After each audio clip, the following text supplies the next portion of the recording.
Aloha mai kako. My name is Kuʻuhiapo Jeong. And my name is Dayva Escobar. And happy Valentine's Day and welcome to Wailau. Thank you so much for coming in and hanging out with us today on Valentine's Day. We hope you all are having a spectacular Valentine's Day. To my co-host right next to me, Dayva, how are you doing today? Well, I'm doing fabulous, Hiapo, but they don't want to hear about me. They want to hear about Wailau. What is Wailau? Great question, Hiapo.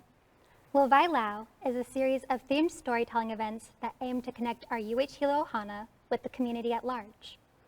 With all the disconnection that many of us are facing due to the pandemic, Wailau hopes to create a sense of togetherness through the vulnerability of storytelling.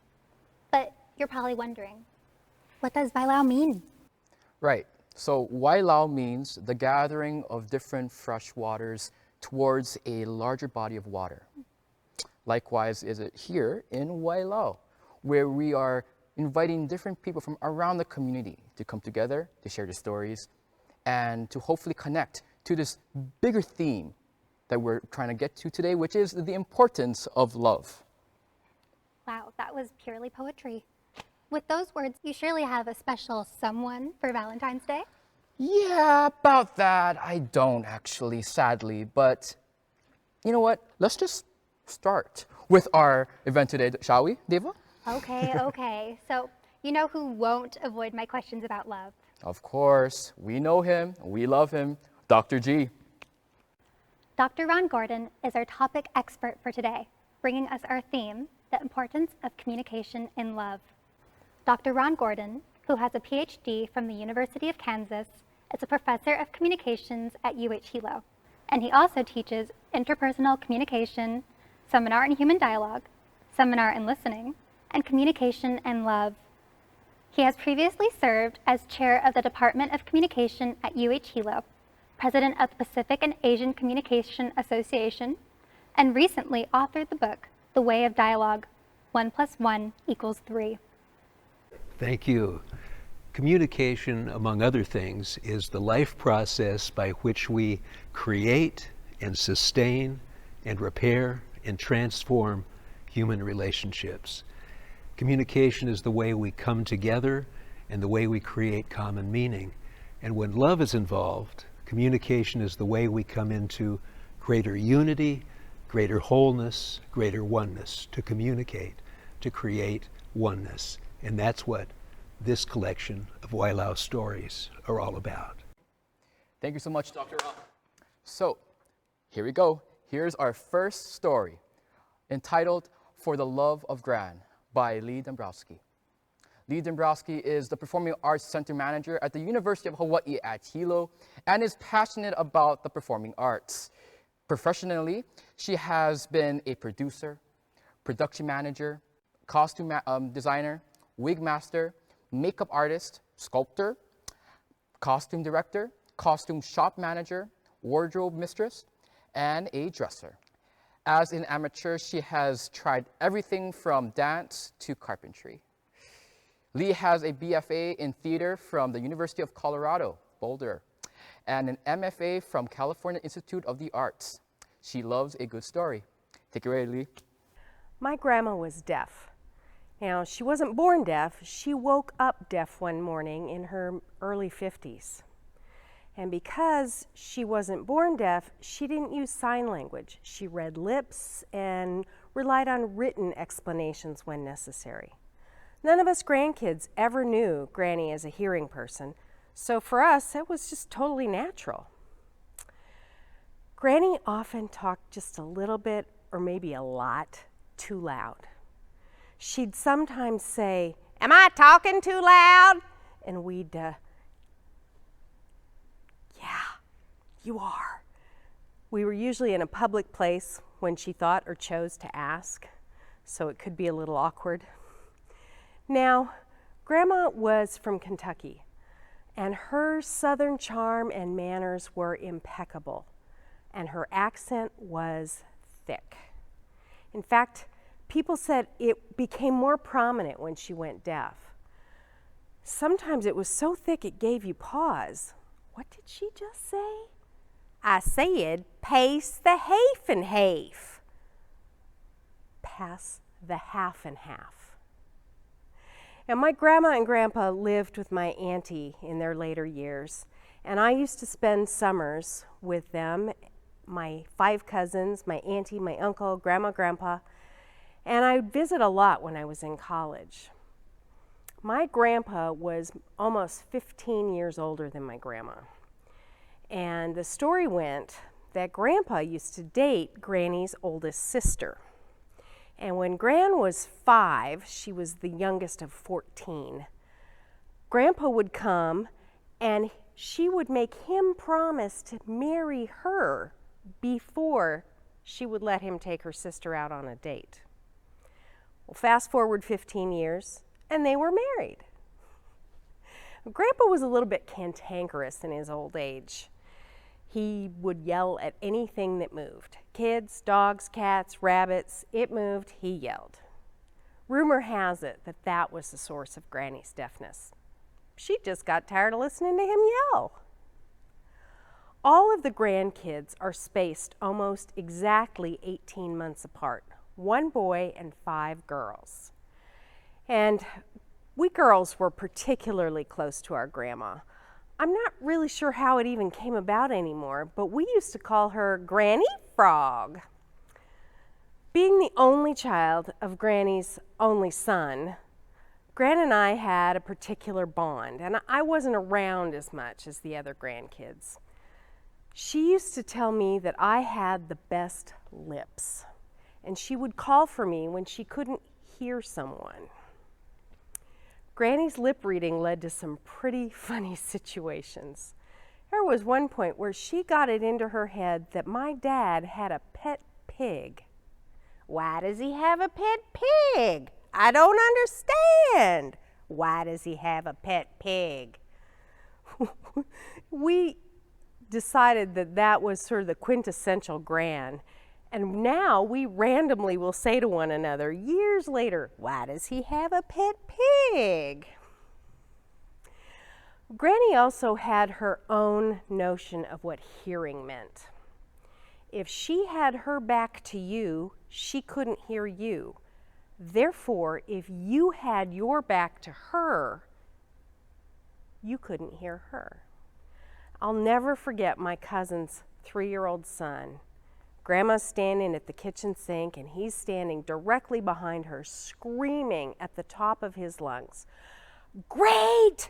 I am talking to you!" After about the 3rd or 4th ear-splitting yell, Gran turned around to see this red-faced child standing behind her, and she very calmly said to him, "Oh, hi, Jack. I didn't hear you come in."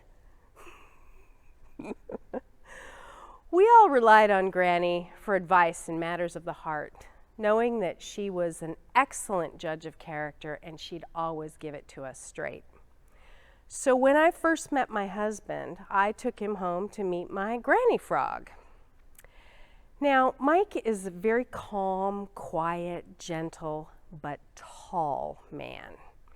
And my grandma was probably about 4'9" at this point.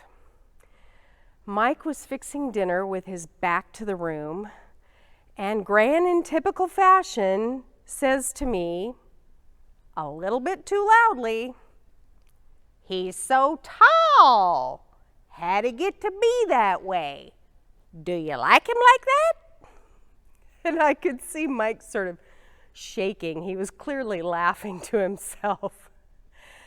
And Gran took my hands and I just smiled and said, "I think he drank his milk. And yes, I like him like that." The 3 of us enjoyed a quiet dinner together, which was a rare occasion in my auntie's circus of a house. Talking story, telling jokes, laughing. At the end of the evening, Mike received the ultimate seal of approval, a hug from Gran. It's often the unspoken, yet clearly heard, ways in which we communicate our love for one another that matters the most.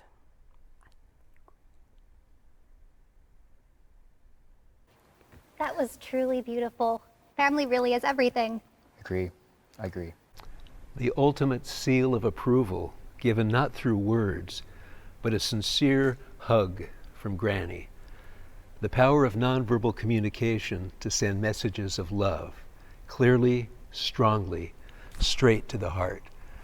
Sometimes the shortest distance between 2 points is an eloquent hug. Granny knew this. Granny was an authentic and efficient communicator. Thanks, Granny, and thank you, Lee.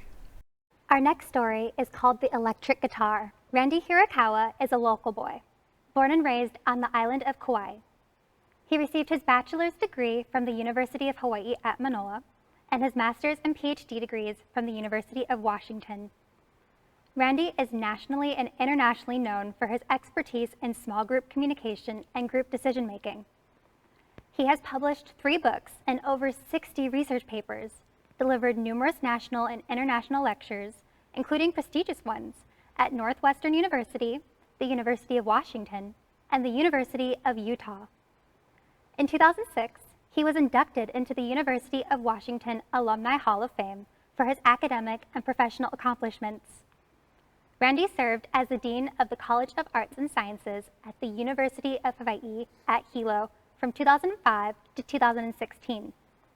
Prior to returning home to Hawaii, he served on the faculty at the Pennsylvania State University and the University of Iowa. In his spare time, Randy enjoys fishing, playing softball, and rocking the electric bass. An important core value in Japanese culture is a concept called kodomo no tameni, which translates into for the sake of the children.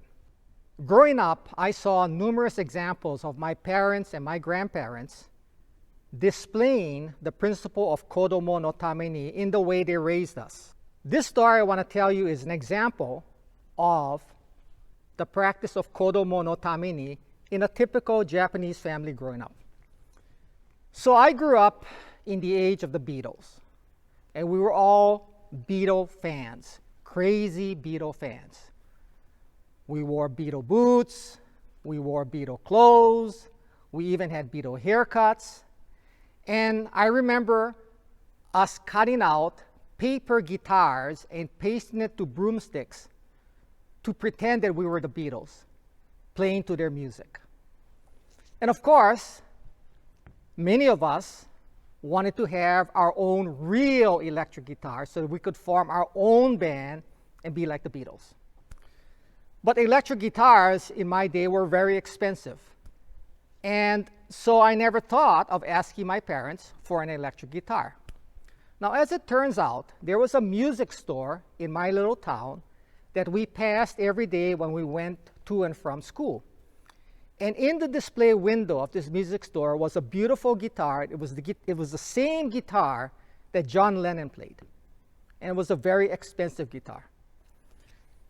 So we would all admire the guitar and wish that someday we could afford to have a guitar like that. One day I come home from school, and in the living room is this very same electric guitar. Wasn't Christmas, wasn't my birthday, wasn't any special occasion. So I was confused. So when my parents came home, I asked my parents, what was the guitar there for? And my dad said, it's yours. So he said, it's yours. Years later, I learned that my dad used to save a few dollars from his paycheck every month and put it into a sock. And he used that money to buy that electric guitar for me. For no reason other than kodomo no tameni, for the sake of the children. And I kept that guitar for many years, even after it was broken, to remind me of the sacrifice that my dad and my parents made for us growing up so that we could have a better life and we could have more things than they had growing up. You know, my dad is long passed. I still play music. In fact, I'm in a band, and every night I practice. And in my practice room, there's a photo of my dad, and he's smiling. And I know that he's smiling because he knows that the sacrifice he made was worth it. Wow, Mahalo nui loa, Randy, for sharing your story. I really do agree, and that really hits home, honestly. The little things in life that really connects you to your loved ones, especially those who have passed on. Truly. Thank you so much for sharing your story. A guitar, an amplifier, and a plain-spoken dad communicating his love. And to this day, Dad sitting in a photo on the dresser, communicating his love. Message sent, message received, message understood, circle of communication complete, right to the heart. Beautiful love story, Randy. Thanks so much. Man, I love all of your stories. Now, speaking of love, our next story is entitled Speaking Love by Rebecca Choi. Rebecca Choi was born in South Korea, immigrated to the US with her family when she was just 7 years old, and grew up in Southern California.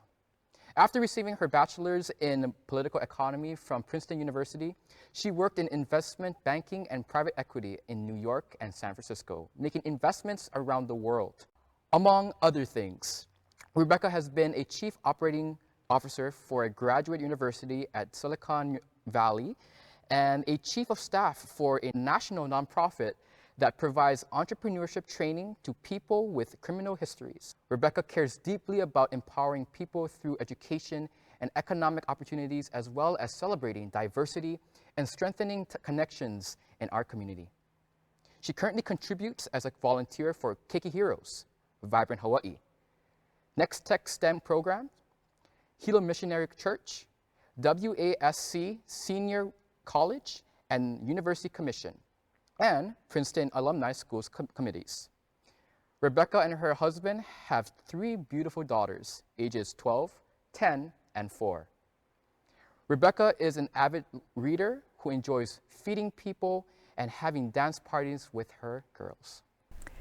You know how full-grown, respectable adults say goo goo gaga and turn into little kids in front of infants? Well, I never really understood that. Why don't you just talk to them in your normal voice? They don't understand what you're saying anyway. Or so I thought until I had a baby of my own baby Kay. Our first daughter came, and without even me noticing, I was speaking in a high-pitched sing-songy, "Oh, you're the cutest thing ever," and making all kinds of noises that I never knew I could make.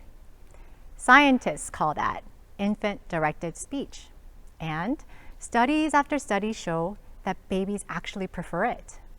They prefer this method of communication because they don't understand the words, but they can pick up on the intonation and the speed and the pitch and the emotional cues of infant-directed speech. And it's really amazing how they react to it. Their whole face lights up and their eyes sparkle. And that, of course, just reinforces how we communicate with the baby. Well, infant-directed speech is just a simple example of how important communication is in expressing and sharing our love. Communication isn't just about the words, although the right words can help. It's about being in tune with the person you're communicating with and connecting in a way that they feel can be understood and they can enjoy. Well, as our daughter grew from a little baby to a toddler, we started to use what they call toddlerese. They're simple, short sentences like, eat food, sit down, let's go. And this is the best kind of communication for a toddler brain that is trying to make sense of the words and trying to understand them.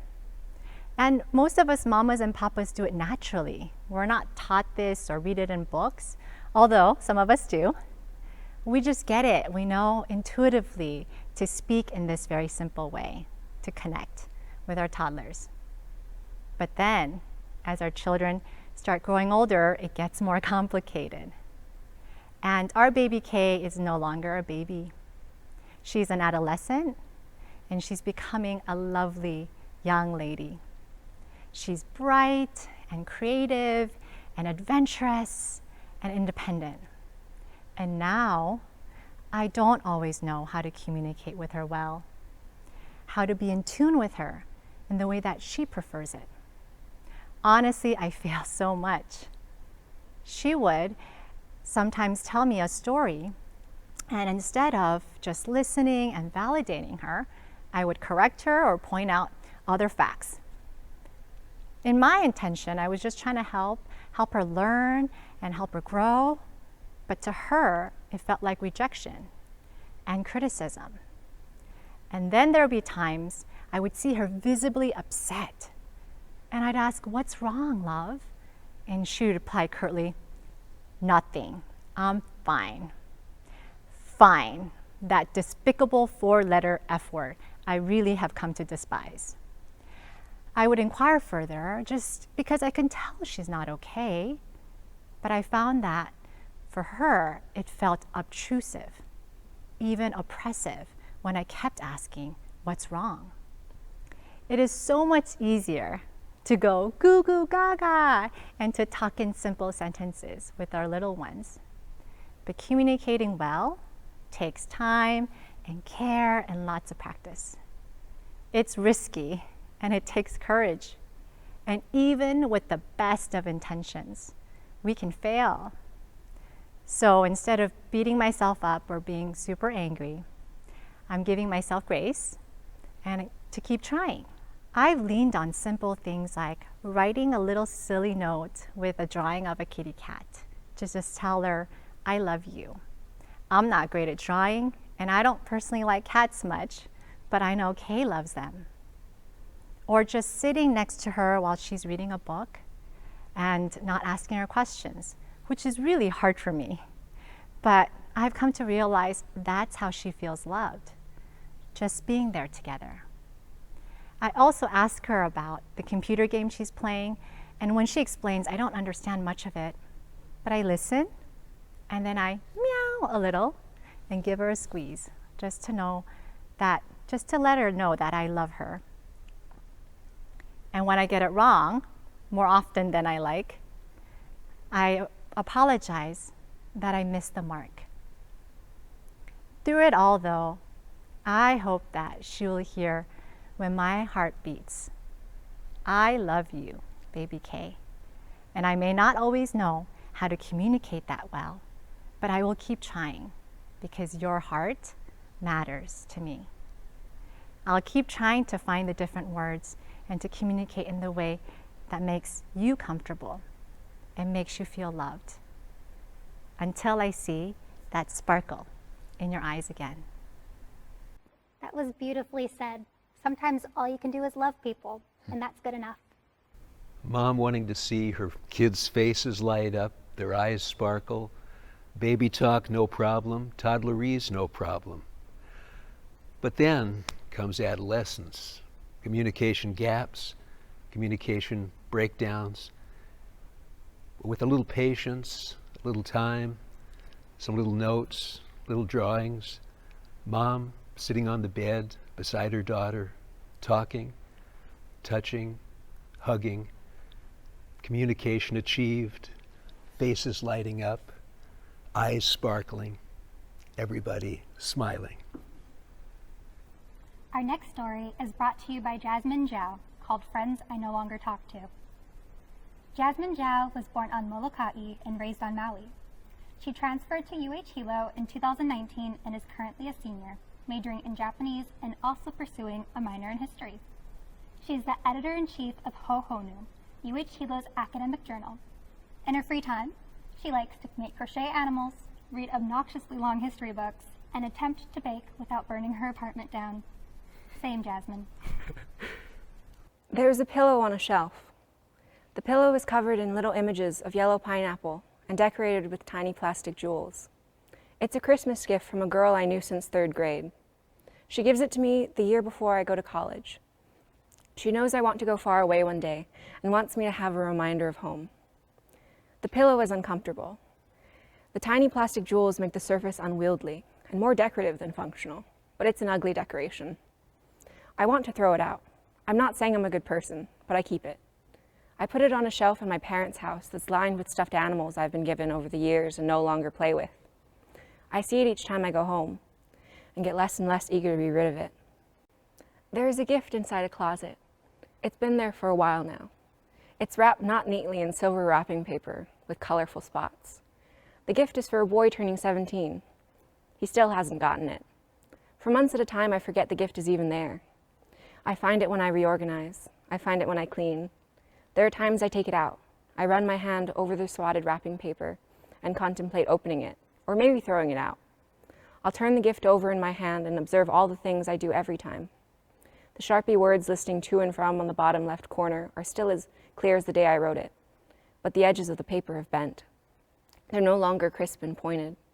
It's probably from years of being in the closet shoved behind the plastic dresser. The boy and I haven't talked to one another for years. He turns 21 this year. I let myself miss him in the few minutes that I hold on to the gift that I kept forgetting to give him. When I finish, I'll put the gift back in the closet. I don't know how long it will be there. There is a voicemail on my phone. It's dated November 17th, 2016 at 8:26 p.m. I don't remember the context. I only discovered it a few months ago while looking through my voicemail inbox, which I normally assume is only filled with scam callers looking to sell me mortgage insurance for a house I don't have. It's at the bottom of the list. I haven't spoken to her in years. We had a fight about something that I can't remember anymore. The voicemail starts with a distant beeping, and then her voice comes through loud and clear. She introduces herself, makes a series of incoherent noises, tells me I act like a mom, laughs, and then says goodbye. It's 17 seconds long. When I first discovered it, I listened to it 5 times over. It makes me smile. I delete the other messages, one from the dentist telling me to get a checkup, and a few from scam callers and other unnotable ones. I keep her message. I save a copy of it on my computer. I suppose it's for the same reason I still keep the gift in my closet and the pillow on my shelf. They let me remember the friends who aren't friends anymore. We all keep insignificant things. We forget. We find more insignificant things and add them on. We're all made up of people we don't talk to. We take pieces of those we love and have loved and become who we are. It's the kleptomania of memory. Well, hello, Jasmine, for your story. I totally agree with you. Like, when we have different friends coming into our lives, and we want them to stay in our lives forever, but there is a time and place for everybody and different seasons as well. Yeah. Exactly. We move on, but we still love them. Yeah. A gift received and years later still holding on to it. A lost voicemail, then found, listened to, and now holding on to it. Through our communication, we become part of one another. We hold on to one another.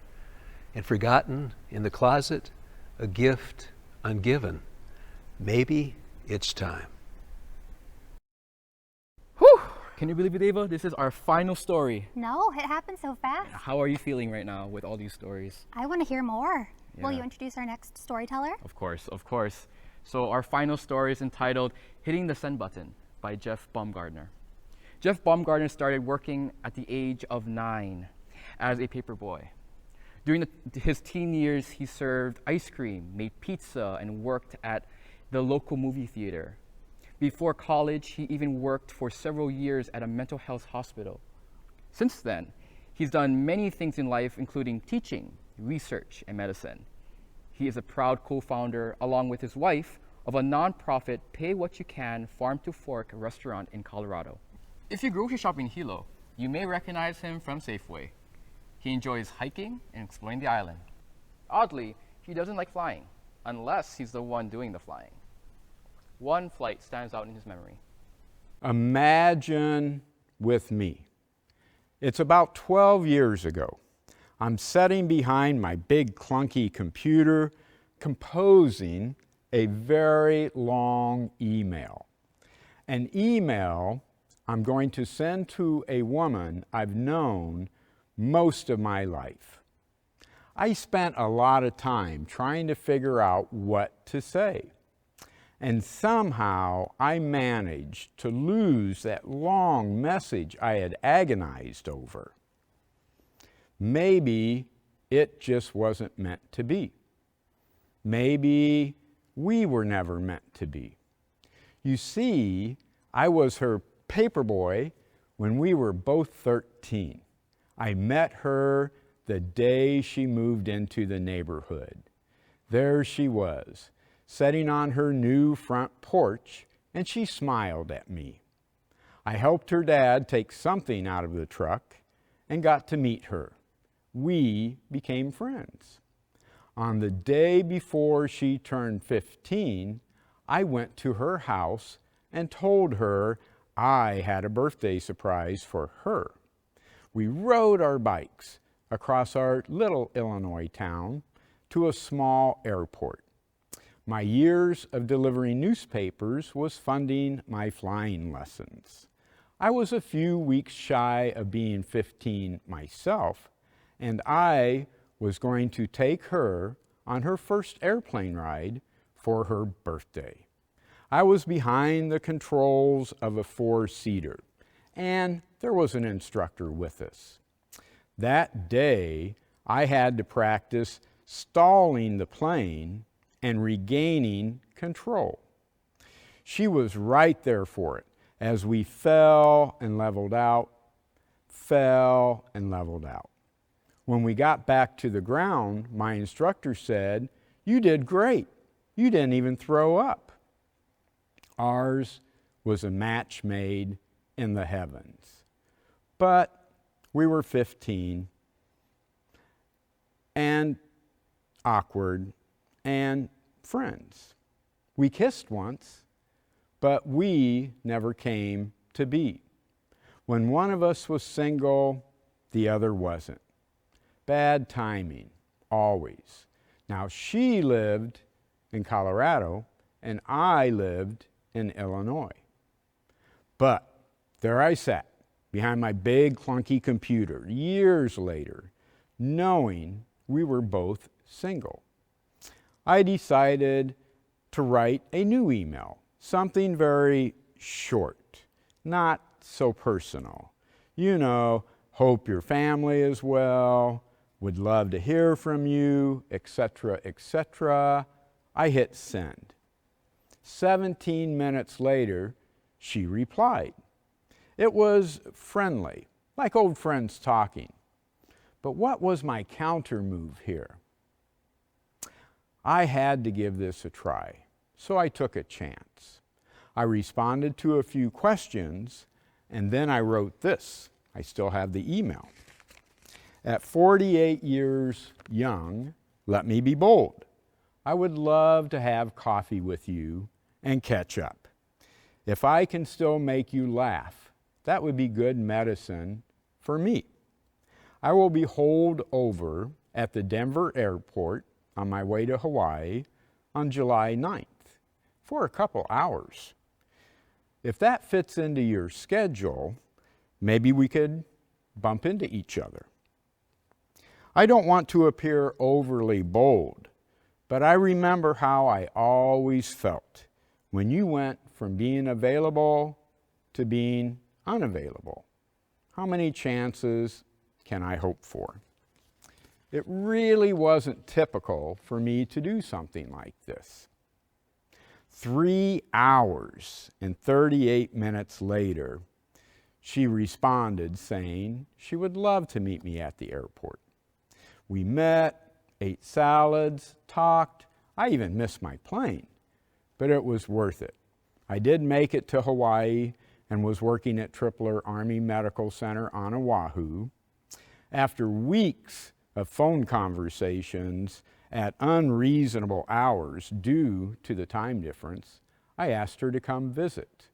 We had our first date in Hawaii. Together, we have done some amazing things, including starting a nonprofit organization, working side by side, day after day. We moved to Hawaii Island 3.5 years ago, and we will celebrate our 11th wedding anniversary this year. I'm glad I hit the send button. Wow, what a sweet way to end our show. What do you think, Kuʻuhiapo? I really do believe that if you're taking risks with anything, it should be with love. Definitely. Truly. Yeah. Yes, love is always worth it. A 13-year-old paper boy throwing papers onto the porch, and a girl's smile, but right then, not to be, but never to be forgotten. More than 20 years later, a reaching out, a hitting the send button, a reaching back. And that's what communication is largely about. Reaching out, reaching back, lives transformed. Beautiful love story, Jeffrey. Thank you so much. All of our wonderful storytellers telling stories of coming together in unity and in love, connection, communication, directly to the heart, one to the other. Beautiful collection, beautiful theme, the importance of reaching out and reaching back and closing the circle. Thank you, storytellers. We want to give a special thank you to everyone who was a part of our show today. Thank you, Ron Gordon, Lee Dombroski, Randy Hirokawa, Rebecca Choi, Jasmine Joao, and Jeff Baumgardner. A special shout out goes to Hilo's Performing Arts Center, Mo'okini Library, and the English Club for their support in making this show possible. Do you have a great story? Tell the world at Wailau. Our next Wailau theme is A Just World. Wow. If you would like to join us, submit your story by March 5th at hilo.hawaii.edu/Wailau. And selected stories will be aired April 24th. Well, that's that. Happy Valentine's Day! And ahui ho!